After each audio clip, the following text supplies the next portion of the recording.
Perkenalkan, nama saya Tia Rahel Elkana Nababan dari 10 MIPA 4 akan menjelaskan tentang permainan bola kecil badminton.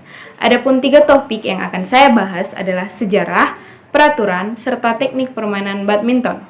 Yang pertama ialah sejarah.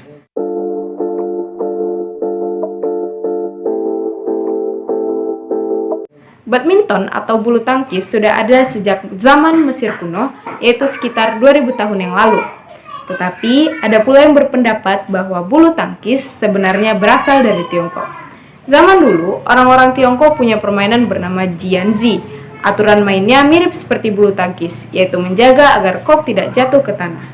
Permainan serupa juga sudah berkembang di Inggris dengan nama battledore and shuttlecock. Seiring perkembangan zaman, sejak tahun 1850-an, orang-orang mulai menyebutnya sebagai badminton. Badminton mulai masuk ke Indonesia pada zaman penjajahan sekitar tahun 1930-an. Olahraga ini baru akan berkembang di tahun 1947 setelah Indonesia merdeka. Sejak saat itu, perkembangan badminton cukup pesat, dan atlet-atlet badminton mulai bermunculan. Di tahun 1951, terbentuklah Persatuan Bulu Tangkis Seluruh Indonesia atau PBSI yang menaungi aktivitas badminton di dalam negeri.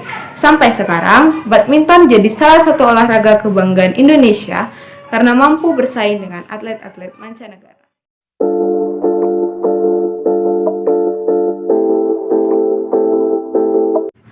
Selanjutnya yaitu peraturan permainan.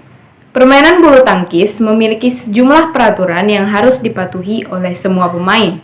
Peraturan tersebut meliputi jumlah pemain, cara mulai pertandingan, hingga sistem penghitungan skor. Yang pertama, perlengkapan bulu tangkis. Adapun perlengkapan yang harus disiapkan dalam permainan bulu tangkis ialah 1 pasang raket dan 1 tabung kok badminton serta perlengkapan olahraga lainnya. Yang kedua ialah jumlah pemain.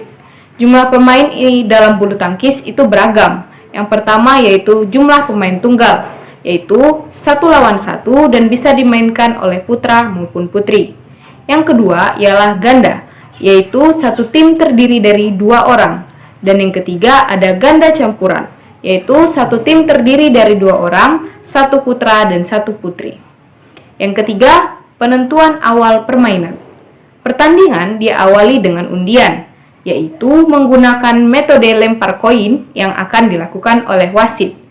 Undian ini untuk menentukan pemain mana yang harus melakukan servis terlebih dahulu. Yang keempat ada penghitungan skor. Penentuan kemenangan di olahraga ini menggunakan sistem best of 3 atau pemenang 2 babak. Jadi, permainan bulu tangkis bisa berlangsung sebanyak 2-3 babak. Apabila ada pemain yang memenangkan 2 set berturut-turut, babak ketiga tidak perlu dilakukan. Di setiap setnya, pemenang adalah pemain yang berhasil mengumpulkan poin 21 lebih dulu. Apabila terjadi kedudukan imbang, di skor 20-20 atau use, pertandingan akan dilanjutkan sampai salah satu tim unggul dengan selisih 2 poin. Selanjutnya yaitu pelanggaran. Adapun pelanggaran-pelanggaran yang ada pada permainan bulu tangkis ialah yang pertama, kok menyangkut di net. Yang kedua ialah raket menyentuh net saat memukul kok. Yang ketiga ialah saat melakukan pukulan, raket melewati net dan masuk ke area tim lawan. Yang keempat ialah kok sudah dipukul tetapi jatuh di daerah sendiri atau tidak berhasil melewati net. Yang kelima ialah saat menerima servis, pemain sudah bergerak lebih dulu sebelum kok berhasil dipukul. Yang keenam, saat melakukan atau menerima servis, pemain menginjak garis batas lapangan. Yang ketujuh, kok jatuh di luar lapangan atau meluncur lewat bawah net.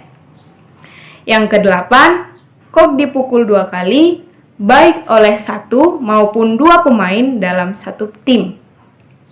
Yang kedelapan, pemain sengaja mengulur-ulur waktu pertandingan.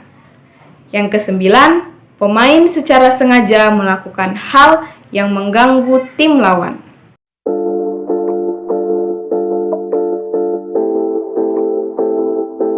Terakhir, ada teknik dasar bulu tangkis. Sama halnya dengan olahraga lain, bulu tangkis juga harus dimainkan dengan teknik-teknik tertentu. Pemain bulu tangkis harus menguasai sejumlah teknik dasar, mulai dari cara memegang raket hingga melakukan pukulan. Yang pertama, cara memegang raket, yaitu ada teknik forehand. Teknik ini sama seperti ketika kita memegang benda pada umumnya. Tangan harus menggenggam pegangan raket sehingga telunjuk dan ibu jari membentuk sudut atau huruf V. Yang kedua ada teknik backhand. Hampir sama seperti teknik forehand. Hanya saja posisi ibu jari tidak bertemu dengan ujung jari lainnya, melainkan disejajarkan dengan pegangan raket sehingga mendekati telunjuk. Yang kedua ada posisi badan atau sikap berdiri. Sikap berdiri dalam bulu tangkis yaitu badan bertumpu pada kedua kaki dibuka selebar bahu dan agak ditekuk. Bisa juga salah satu kaki ke depan dan yang lainnya sedikit ke belakang. Dan tangan agak diangkat dan ditekuk sehingga raket sejajar dengan dada atau kepala. Kerja kaki. Bulu tangkis menuntut para pemainnya untuk bergerak lincah dan cepat. Karena itu, kerja kaki atau footwork punya peran yang sangat penting di dalam permainan. Kaki tidak hanya untuk memposisikan badan, tetapi juga jadi tumpuan sekaligus pusat keseimbangan tubuh.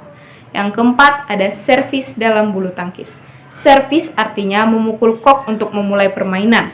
Kok yang harus dipukul mengarah pada area lawan dan melewati net. Teknik servis terdiri atas 3 macam, yaitu yang pertama, forehand pendek.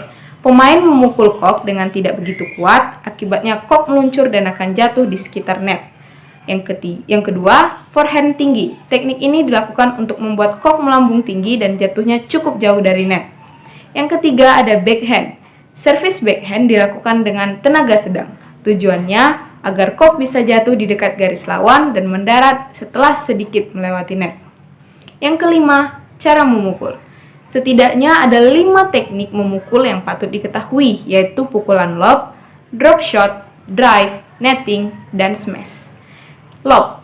Teknik ini dilakukan dengan cara memukul kok agar bisa terbang setinggi mungkin dan dijatuhnya di belakang garis lapangan area tim lawan. Pukulan seperti ini biasanya akan membuat lawan kewalahan sehingga mereka pun jadi cepat lelah. Yang kedua, drop shot. Pukulan drop shot bertujuan untuk mematikan pergerakan lawan. Pukulannya dilakukan secara lurus dan menggunakan tenaga kecil atau pelan. Tujuannya agar kok bisa jatuh di sekitar net. Biasanya teknik ini dilakukan untuk mengecoh lawan. Yang ketiga ada drive. Drive adalah jenis pukulan yang mendatar, arah pukulannya bisa lurus atau menyilang untuk menyasar sisi samping tim lawan. Teknik ini biasanya dilakukan untuk menyerang maupun mengembalikan serangan dengan cepat. Yang keempat ada netting. Sesuai dengan namanya, ini adalah jenis pukulan yang bertujuan agar kok jatuh tepat di net setelah berhasil melewatinya. Pukulan netting ini cukup sulit dilakukan dengan butuh akurasi tinggi. Bila berhasil, tim lawan akan kesulitan mengembalikan serangan. Yang terakhir ada smash. Smash adalah jenis pukulan yang bertujuan untuk menyerang sekaligus mematikan gerakan lawan. Pukulan sendiri sangat keras dan menukik ke bawah. Tujuannya agar kok bisa melaju cepat dan lawan tidak sempat untuk mengembalikan serangan. Smash juga biasanya dilakukan dengan cara melompat untuk menghasilkan serangan yang cepat, kuat, dan arahnya menukik tajam ke bawah lapangan. Itulah penjelasan mengenai hal-hal yang berkaitan dengan bulu tangkis, mulai dari sejarah hingga peraturannya. Semoga apa yang saya sampaikan dapat bermanfaat untuk kita semua. Maaf apabila ada kesalahan ucapan atau penyebutan istilah. Akhir kata saya ucapkan terima kasih.